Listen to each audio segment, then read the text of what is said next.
We both wish we knew more about incontinence before it began. We sure do. For incontinence, we've created a 5-part series because there's a lot going on with incontinence. Yes, there is, and it's coming. It is coming. In this series, we're preserving your care receiver's dignity, and we're helping you become prepared mentally, physically, and emotionally for this part of your caregiving journey. The 5 episodes of our series, episode 9 is preparing for incontinence. Episode 10 is a phrase we coined called pre-incontinence and the very beginning of incontinence. Episode 11 is urinary incontinence and cleaning our care receiver. Episode 12 is when our caregiver is wheelchair or bedbound and bowel movement incontinence. And episode 13 is incontinence overnight. Nancy and I talk about in our podcast series that we cover the good, the bad, and the ugly. This series can definitely qualify for the ugly. Yes, it can. This is the 5th episode in our 5-part series. In this episode, we're helping you navigate incontinence overnight. We're sharing 4 tips. Sue, you ready to get started? I sure am. Welcome. We are Sue Ryan and Nancy Treaster. This podcast brings our years of experience in a variety of family caregiving roles to prepare you to navigate your caregiving journey. We're sharing our personal experiences, not medical advice. And because it's our passion to support you on your journey, we believe no topic is off limits. We're bringing you practical tips and candid conversations about the good, the bad, and yes, the ugly in family caregiving. Let's get started.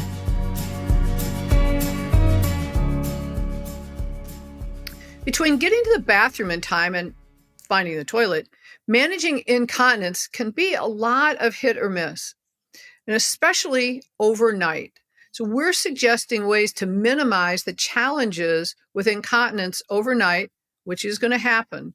And there's kind of a tough balancing place. And we're really going to be candid about this because while we want to minimize their messes, we also need to get sleep. And so we need to also prioritize ourselves. And Nancy, you've got a really good story to share about this. Well, I guess what I tell people when they ask about this is I feel a little bit about incontinence, at least until they're absolutely completely incontinent. And I'll talk about this also later. But as they're still getting up, trying to find the bathroom or not staying put. Yeah. The way I describe it is you got to sort of let the chips fall where they may, in my opinion.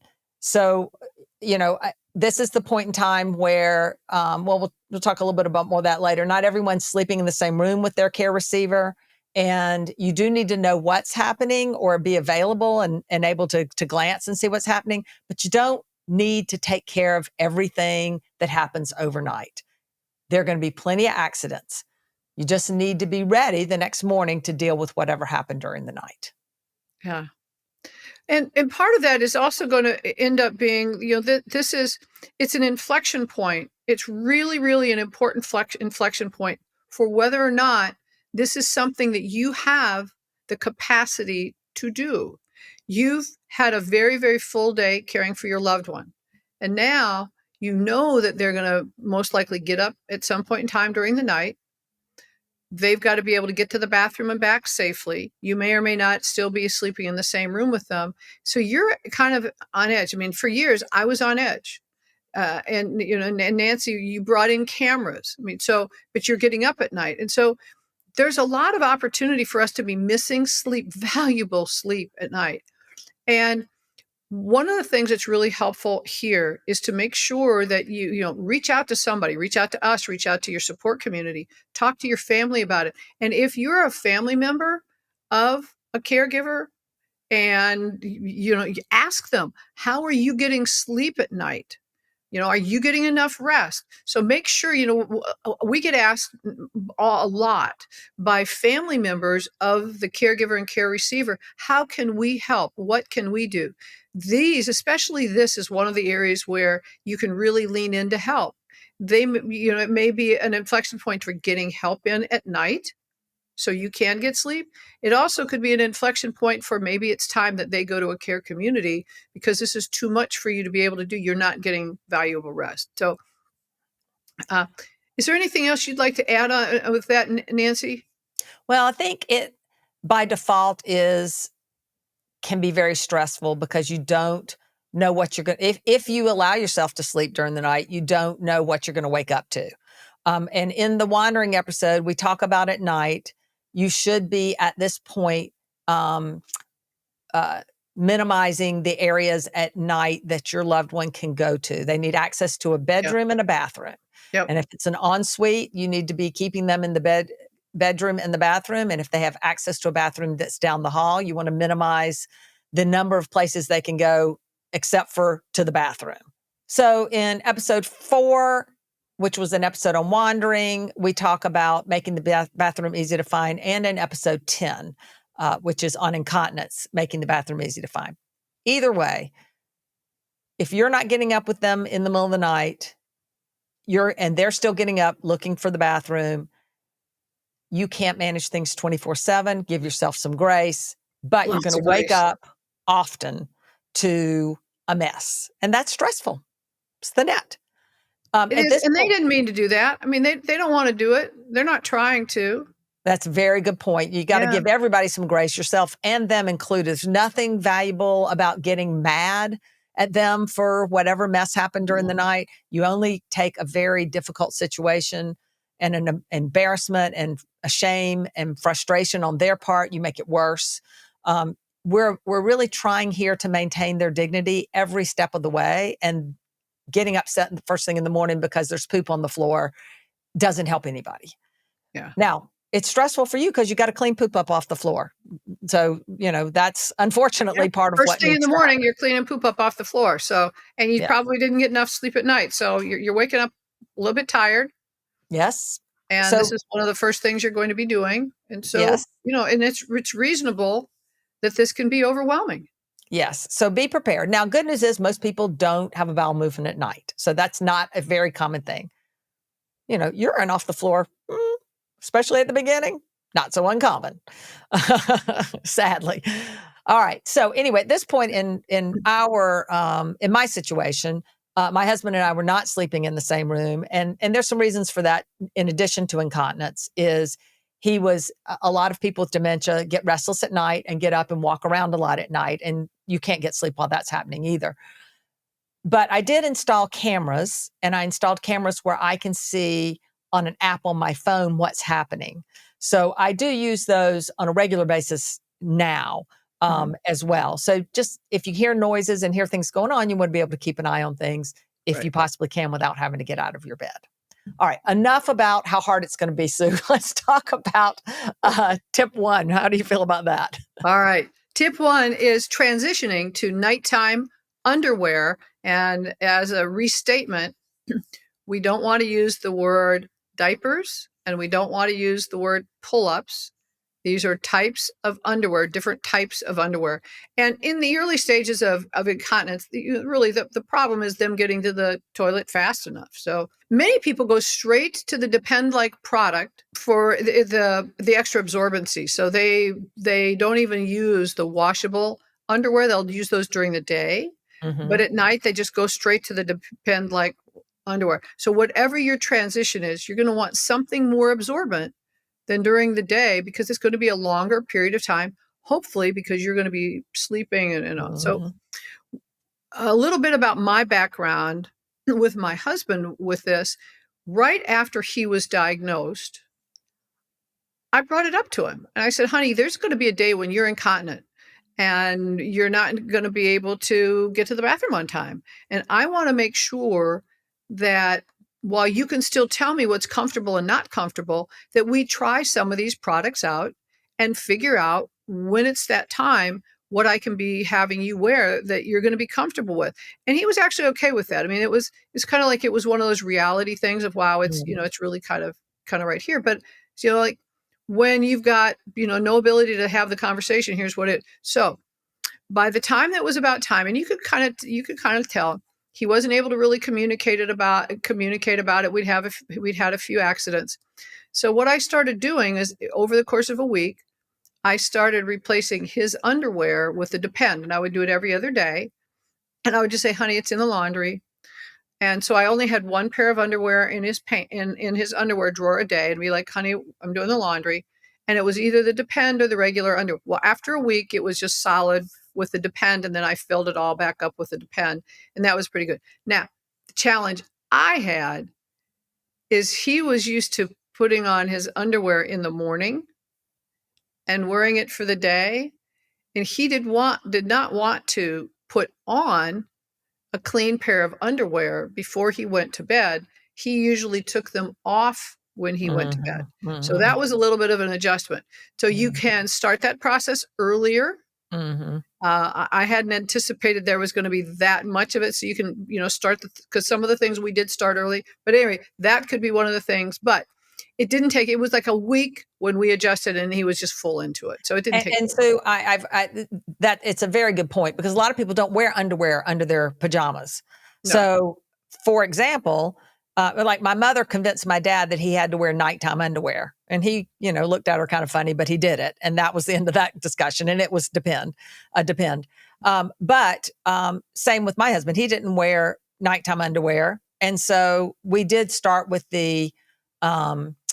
We started with the washable incontinence underwear, Okay. but when they're beginning to be incontinent, they have to have something on to absorb the liquid if even when they just can't get to the bathroom fast enough, including at night.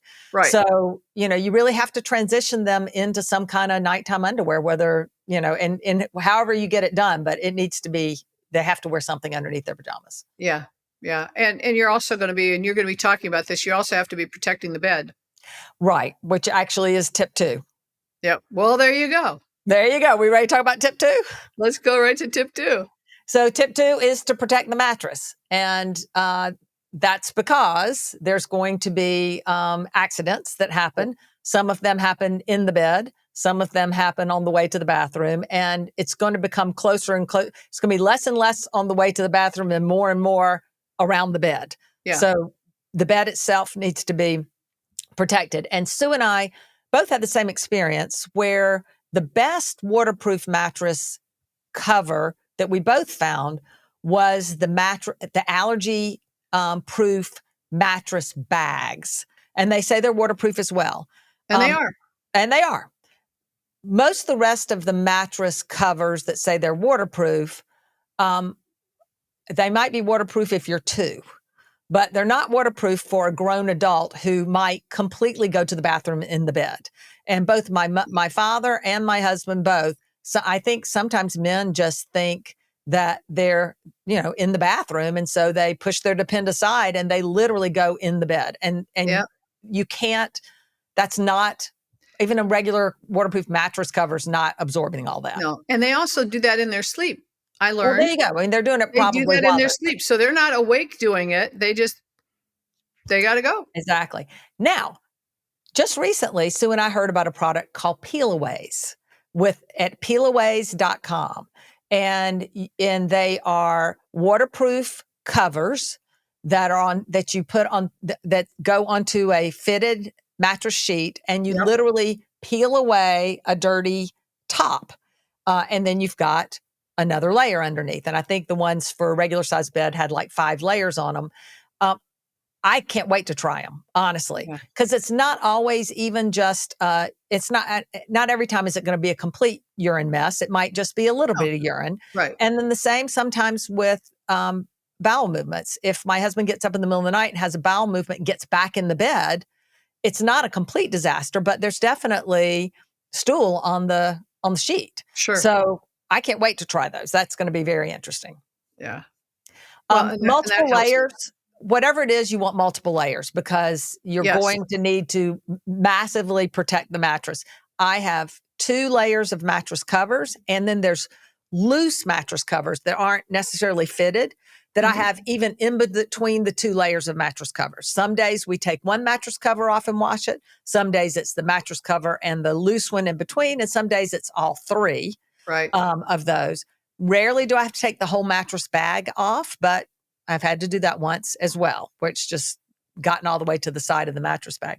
So be prepared. There's a lot of sheets to be done. Sometimes in the morning, it may not be that there's poop on the floor. It may be like, are you kidding me? I've got to take these sheets off and wash them yet again. Again. Okay, now, so there are two things associated with that then, Nancy. One of those is you just recently made me aware of, and boy, did I wish those had been available before, is the huge pet pad that's what, 72 by 72? Yeah, 72 by like 4 feet, I think. But there's pet pee pads, and you can get jumbo pet pee pads. And the one I have right now is 72 inches long, which is the length of a king size bed, and about half the size of a king size bed. Massive. Right. You can stick one of those in there as well. Much better idea just to have another layer of protection.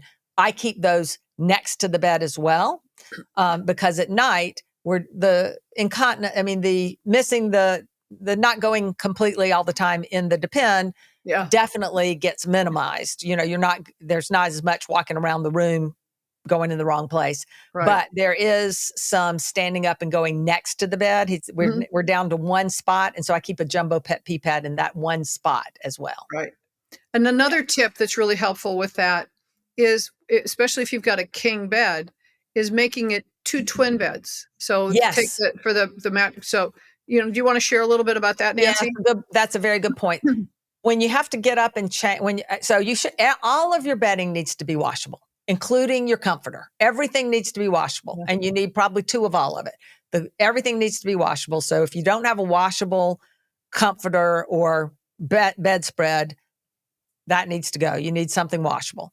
So everything's washable, but wouldn't it be nice to not be, if they're in a king size bed, to not be washing all the sheets for the entire king size bed every time? So you can get 2 extra long twin top mattresses, and then extra long twin sheets. And it's a little bit of trouble to crawl over them and change them, but you're not changing the entire bed every single time there's an accident. And, that's useful. It's a lot less work. So there are a lot of different ways that you can be making it easier. Yes. Okay. I think we're ready for tip 3. All right. Tip 3, huge tip for us. That is, make the bathroom easy to find, because if they do wake up and they do want to go to the bathroom, they're somewhat disoriented.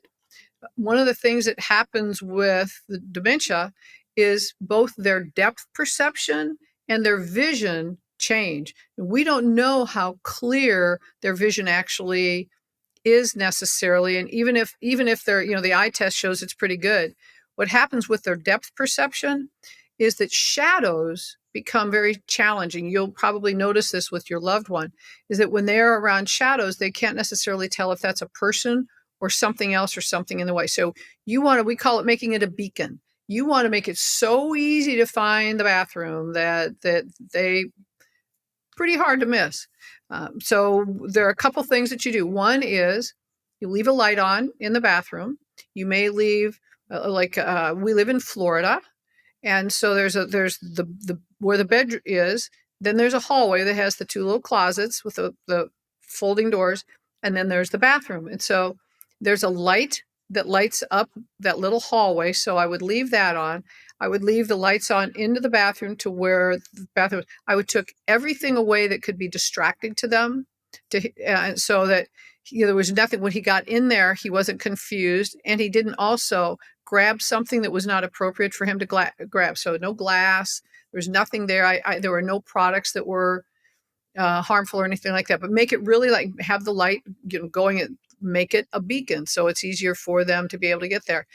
A couple other things. We've mentioned this in an earlier episode. Take the lid off the toilet seat. Leave the toilet seat on. Take the lid off of the toilet seat. And then, now I was talking about, we have the folding doors, kind of the little pocket doors. I got a door jamb, just one of those rubber door jambs, and I got a bigger one, and I put it right where the hinge part of the door was on each side. And so if for any reason he tried to open that, it wouldn't open.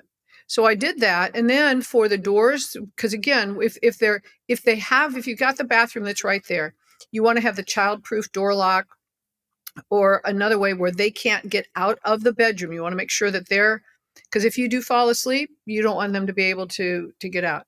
So either that, or if they have to go down the hallway, make sure that anything that might be in the way or might be tempting to them or might confuse them, you've gotten out of the way. So there are pet gates or all different kinds of things you can do to make the path for them as easy as possible to get safely to the bathroom. Yeah.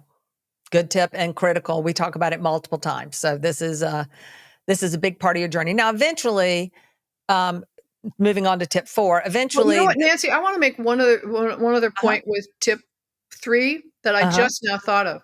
I went through a period with my dad where he knew how to get to the bathroom. He couldn't remember how to get back to the bedroom, because when you come into the bathroom and it's an open area there, and there's the shower and there are all the other things, and then so he couldn't remember how to get back to that. And so what we did is we put they're like the little they're grip-em pads that you would put like in a shower or something like that. They're like feet. And so we put those that would mark the way back to the bedroom. Interesting. All right, good idea. And that's another good example of where you need cameras in the bedroom and in the bathroom, because when you hear them get up and go, you don't necessarily have to get out of the bed and do anything, but you do want to see what's happening, because if they're lost, you probably want to get up and go help them. Yeah. Now, eventually, they're going to stop going to the bathroom. They're going to stop even looking for the bathroom. Right. Part of it, they're going to be a period where they just wander around the room. Then you'll be dealing with that mess. We talk about that in episode 10. And part of it is eventually they'll be going more and more just directly in the depend they have on. So with that, you want to keep them as comfortable as you can overnight. Yeah. So a depend on its own, even the ones with the nighttime strips in them, I don't find hold enough urine for someone to be comfortable. So there's something called guards. You'll see those in the grocery store next to the depends. You'll see guards, and guards are really meant for extra absorbency. They're almost like a sanitary pad, but much thicker. And guards are meant to go in the depends mostly at night. For men and women. Yes, everybody. Guards are good for everybody. And we were at a point where we'd put 2 guards in. That was fine for a while. My aunt put 4 guards in her. I don't even know how you get all those guards in there. So one of Sue's friends would actually cut off the inside of the depend, not the other part of it, but the inside, and put a whole second depend inside there. That worked great. So that's an option as well. But that said, there became a point in time, my husband's still at home, where he's still uncomfortable. That's still not enough for him to be comfortable sitting in a wet depend. And so we would wake up in the morning, and we're no longer spending our mornings cleaning up messes from the nighttime before. We're cleaning up what we would describe as a winter wonderland. Because he would pick all the inside, and I wish it were white. It really wasn't. He would pick the inside out of the depend and leave it all over the room because it was uncomfortable. He would take off the wet depend. Yeah, the inside of the depend, which was wet, obviously, because he was uncomfortable, and he would just, he doesn't know what he's doing, right? No. So the question would be, when you walked in the morning, was it a winter wonderland or not? Well, I didn't really know what to do about that. But this has been going on for a while, but at one point, one thing I do is I always keep abreast of what's going on in the care communities that are around me. I want to make sure if the day comes I need a care community, I'm not caught at ground zero trying to figure out what places I would be interested in. Right. So I tour care communities periodically, and a new one had opened up really right down the street. So I went on a tour, and when I was on the tour, they talked about how in the memory care unit, they would come, and if you wanted them to, they would change them in the middle of the night. Sure. Well, duh. never crossed my mind that we should change him in the middle of the night. This is why we're sharing this in the podcast episode. Yes, never crossed my mind. Now, not everybody can do this. Some people have to sleep straight through the night, 8 hours, and this is not even an option. But for me, it was a wake-up call. I'm a light enough sleeper, and I sleep for a good 4 hours, and then I wake up pretty refreshed, and then I go back to sleep for another 4 hours.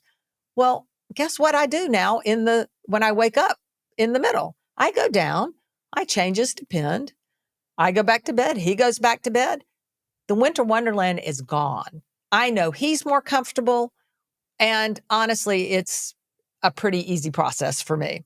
So something to keep in mind. Now, when they get up in the morning, they have now been sitting in more urine than a normal person would be sitting in. So the first thing we do when my husband gets up in the morning is he gets a wash down from the waist down, because he's been sitting in urine, even if it's only been for 4 hours. It's more longer than he would normally have been. So we try to keep him clean in the middle of the night.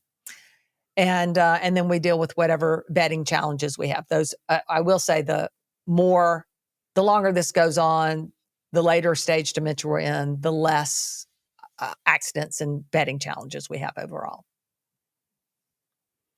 All right, Sue, any comments? Yeah, I would say one of the things we want to make sure that they're doing, and part of the reason, people have said, well, why don't you just cut back on their water?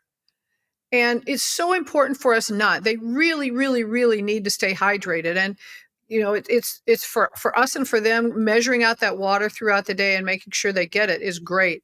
One of the things you can do, though, is if you can help them get that water earlier throughout the day and then stop it earlier in the evening, then they'll have much less need to void throughout the middle of the night. Exactly. Don't cut back on the amount of water. People will bring that up all the time. It's like, well, just cut it back. Those are where urinary tract infections come from. And, it's really, the dehydration is not a good thing. But you're absolutely right. And my father had Parkinson's, and so he'd want to get up all night and go to the bathroom. And people with Parkinson's, obviously, it's a big struggle because they have massive balance issues. And his doctor did suggest that he not drink after 6 p.m. so that it would minimize the amount. But clearly, to your point, you got to push a lot of water earlier in the day if you're going to implement that strategy. Right. And they'll wake up early. Yeah. Yeah. Okay. Good addition. Very good. All right. All right. Well, let's summarize. In this episode, we talked about incontinence overnight, and we shared 4 tips. First is to transition into some kind of nighttime underwear. Yeah. You really can't not have underwear on at night, and there's lots of options. Second one was to protect the mattress. Third one was to make it easy to find the bathroom. And the fourth one is try to keep your care receiver as comfortable as you can overnight in this incontinence situation. Now, if you have tips that you think would help people around incontinence overnight, please share them on our Facebook page or our Instagram page. The links to both of those are in our show notes. Yep. And if you would do us a favor, if you like this podcast, please subscribe and rate and review it. We'd really appreciate it. Any products we discussed in this podcast will be also in the show notes as well. Now, incontinence overnight sounds like a lot. That's because it is. This is a very difficult situation to manage. It goes through a very messy stage. It does get better, but it does not go away. Right. Give yourself a tremendous amount of grace. Check in with yourself. Is this something that you are feeling okay with, or do you need to bring in someone to help support you, or potentially consider moving your loved one into a care community? And again, family members, reach out, support your loved ones who are in this caregiving process, because there is a lot of the impact that is on them. We're all on this journey together. Yes, we are.